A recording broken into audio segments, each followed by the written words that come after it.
Hello YouTubers, this is CJ Hot Wheels with another video.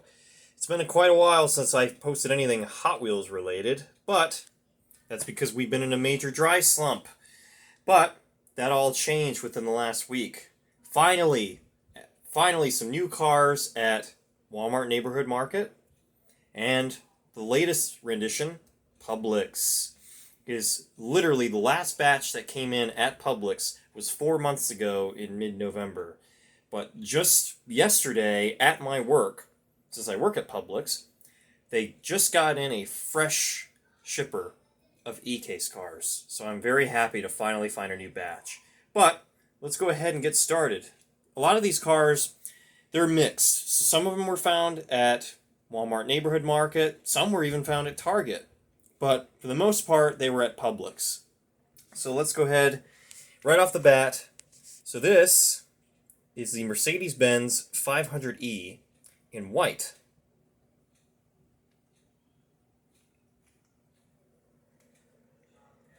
And then here's the Mercedes-Benz 500e in red? Wait, what? Yeah, what's funny is that this one, the white one, was found at Target. But this is a Dollar General exclusive color.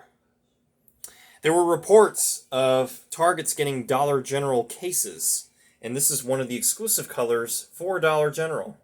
So I was very stoked to find this because this was the only one that I wanted anyway. But then on top of that, we have the red one. So this is a rare occasion where I get two of the same cars in two different colors in the same batch. But thankfully, it happened to be on a casting that I really like anyway, so that was really cool. This is beautiful. The McLaren F1 in black. I was hoping they would make it in black. This reminds me of Jay Leno's car, because Jay Leno has this exact car. It's amazing how much these cars are worth in real life, because I think this car is like $12 or $13 million. It's insane. It's absolutely beautiful, though. It looks really sharp in black. And here's a new casting, which is going to be released as the Super Treasure Hunt for the E-Case, which is the 2020 Corvette. It's one of those rarities where a new casting is also released as a Super Treasure Hunt in the same year.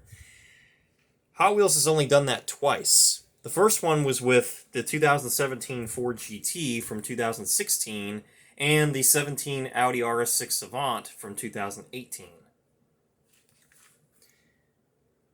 And now we have this one.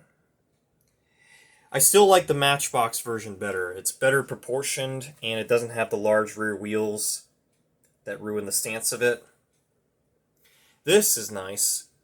The Honda S2000, which looks very reminiscent to the 2011 first edition, but this one is a little bit brighter yellow, and this one has chrome PR5s instead of the black PR5s like the first one did. But this is in honor of Ryu Asada, who passed away last year. Same thing with that McLaren. That was another one of his designs. Next up we have the Mazda RX-7 in dark blue.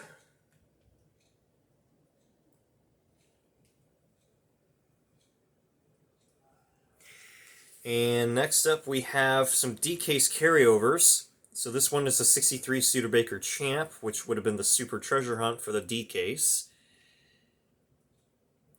It's nice to see this casting come back, because it's been years since we've seen this casting. But I do wish it had front and rear detailing, just like the first few editions did.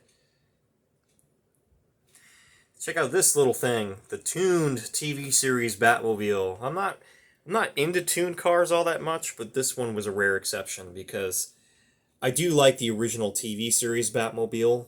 It's the best one. So having a cartoon version of it is pretty cool. Next up, we have the 83 Chevy Silverado in this beautiful metallic green with all the yellow and green stripes.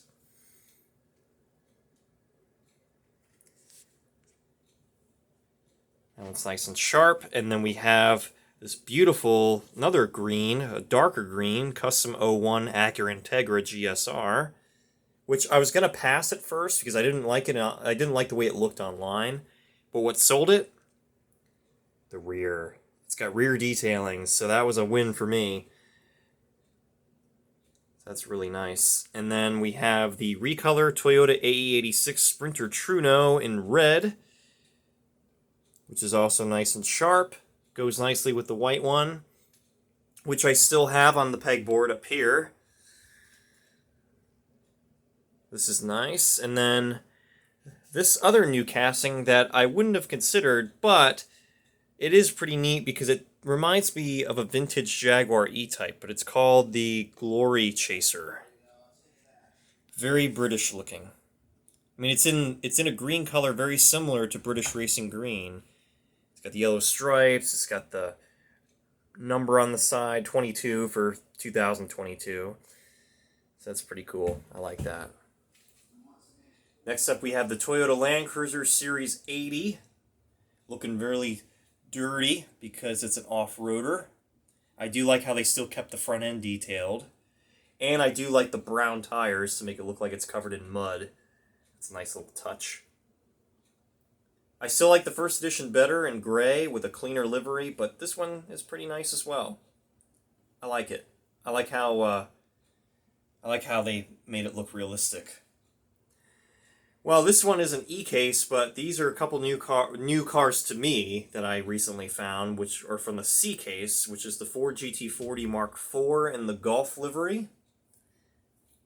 I like how they made the plastic inserts as the headlights. I always like it when Hot Wheels does that, because that means whenever Hot Wheels goes crazy with the tampos on the side, at least it'll still have detailed headlights, or taillights, depending on what they do. And then this is nice, the Nissan R390 GT1 in white. Just a nice clean white with front and rear detailing, which never gets old. I mean, eventually this car will get decked out and all sorts of graphics and tampos, but for now I'm enjoying all the nice clean liveries on it. And it's got the nice darker gray lace wheels as opposed to the 5-spokes. And what's funny is that these three cars, these are from the B case, which came out all the way back in November, but I just acquired these 3 weeks ago. It took me that long to find these 3 cars because that's how poor the distribution is, and that's how bad the scalpers are with being able to find good cars. When I was finally able to acquire the 87 Ford Sierra Cosworth, yet again, has the plastic inserts for the headlights, which I like. That I don't like. That's something Matchbox does, which I absolutely hate, which is that stupid, ugly safety post in the back. I hate that so much. It completely ruins the looks of a car. I mean, Hot Wheels, I mean, this is nothing new. They've been doing that for a long time, but they don't do it as much as Matchbox has nowadays. But when I see it still, it just irks me. And then we have the Volkswagen Beetle with the wood grain. That's pretty nice. And that one also has inserts. They're metal inserts. The headlights are part of the chassis. That's why. It's an older casting. And then the 73 BMW 3.0 CSL race car, which also has plastic inserts for the headlights and the taillights. That's a feature I've always liked about this car. So yeah, that pretty much covers it. Lots of nice cars. So nice to finally get some new cars again because, like I said, distribution has been so piss poor lately that these are the first new cars that I've acquired in the last 4 months. So hopefully this is a sign of things to come. I'm hoping that this won't be a one-and-done deal, and then I'll go through another 4-month drought until the next batch hits.